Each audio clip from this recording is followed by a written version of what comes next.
In 1971, the Comics Code Authority had lessened some of its restrictions on horror-themed comics, resulting in Marvel Comics releasing the first horror series that they've done in years, The Tomb of Dracula, in 1972. Issue number 1 featured the first appearance of Marvel's version of Dracula, but 10 issues later, Dracula would finally meet his match in the form of the vampire hunter known as Blade, a character created by Marv Wolfman and Gene Colan. In this episode of Tony's Comic Spotlight, we celebrate the 50th anniversary of the Daywalker by shining the spotlight on his first appearance in Tomb of Dracula, number 10, from 1973.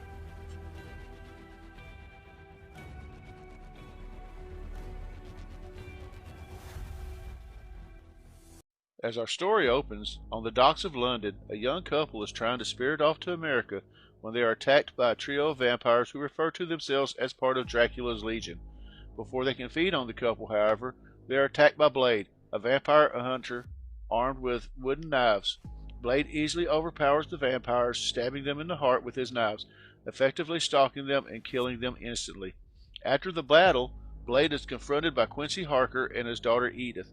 Quincy scolds Blade for brashly killing vampires who are part of Dracula's minions, as they could have led the vampire hunters directly to Dracula himself.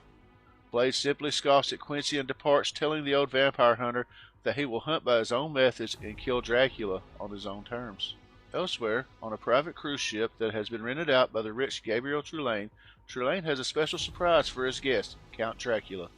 This is really Dracula, however. The vampire lord leaves all present to believe that he is merely an ancestor who suffers from a rare blood disease and requires blood transfusions. After charming his guests, especially the ladies, Dracula retires to his room with his slave, Clifton Graves. When Graves wonders why Dracula doesn't simply destroy all aboard the ship, Vlad angrily explains that he intends to exert his will over the wealthy and influential people aboard the ship to suit his own ends. Spotting a woman whom he was charming earlier and needing a quick feeding, Dracula lures the girl somewhere private and drinks some of her blood. He then takes the girl back to his room and charges Clifton with watching over her, as Dracula intends on draining her dry after he is his appointed task and leaves to rejoin the other guests. First, Dracula takes control of the ship, hypnotizing its captain and getting the passengers' attention by giving the ship a quick jolt. Confronting the guest, Dracula reveals his true vampire nature and boasts about how he will make all aboard his slaves. When one of the guests attempts to shoot Dracula, the vampire lord laughs off the attempt on his life and throws the man overboard. Dracula then begins ordering the passengers' loyalty, totally unaware that Blade has tracked him to the ship and is now secretly boarding it. Dracula's plan backfires when one of the passengers pulls out a crucifix and trains it on him, causing the vampire king pain, allowing for the passengers to rush him. Meanwhile, back in his quarters, his intended victim revives, and in a hypnotic trance thanks to Dracula's vampire bite, knocks Clifton out and leaves the room seeking to find her lover, Dracula.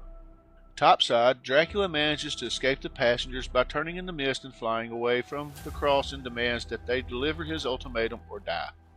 Their response comes in the form of Blade, who reveals himself to Dracula and challenges him. The two lock in battle, and Dracula finds that Blade is himself a skillful fighter. However, Dracula manages to overpower Blade. However, his attack is distracted when the woman reaches him and calls out his name, with Clifton Graves following behind, bellowing apologies for letting her go. Furious at this distraction because it allowed Blade to break free and regain his footing, Dracula throws the girl at him. Dracula then tells all aboard that he had ordered the captain to plant explosives aboard the ship and then flees, leaving them all, including Clifton Graves, to perish. As Dracula escapes in his bat form, Blade ushers everyone to jump overboard, leaving only the pathetic Clifton Graves behind, begging his master to come back for him. When the ship explodes, all the passengers are safely away from the ship except for Clifton Graves, who is seemingly killed in the explosion. Dracula departs, vowing to get revenge on Blade in a battle which the vampire killer will not return from alive. The end. Here's a little bit of trivia I found regarding Blade. I hope you like it.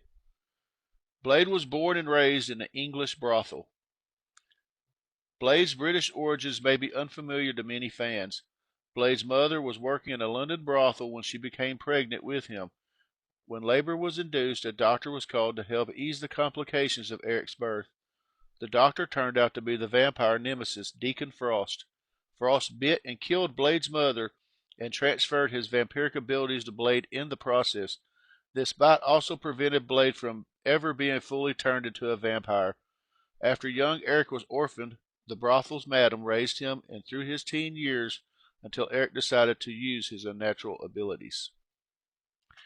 Blade was born in the 1920s. Eric Brooks has an abnormal human lifespan as a result of his vampire-human hybrid DNA. Blade was born in the 1920s in London, England, and has aged at a much slower rate than average humans.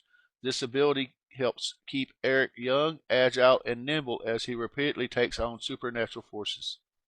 Blade has another power that helps strengthen his longevity.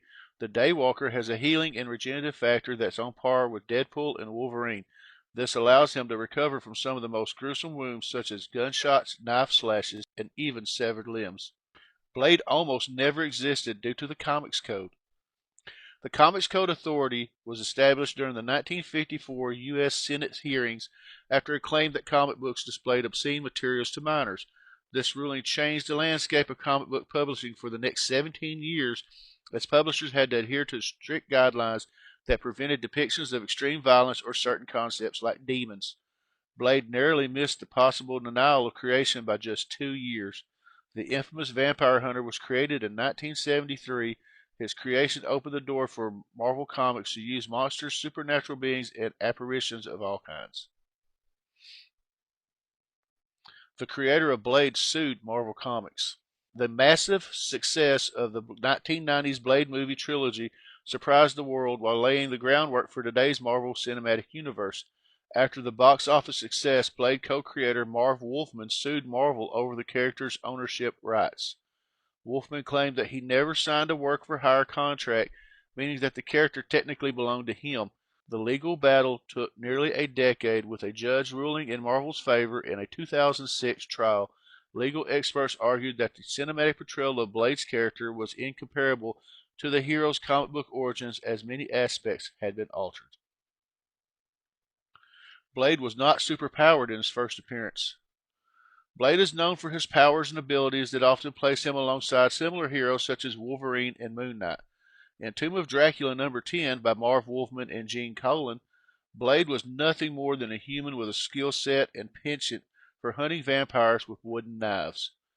Blade did not receive his superhuman abilities until the mid-90s, when he was retconned and given an updated backstory.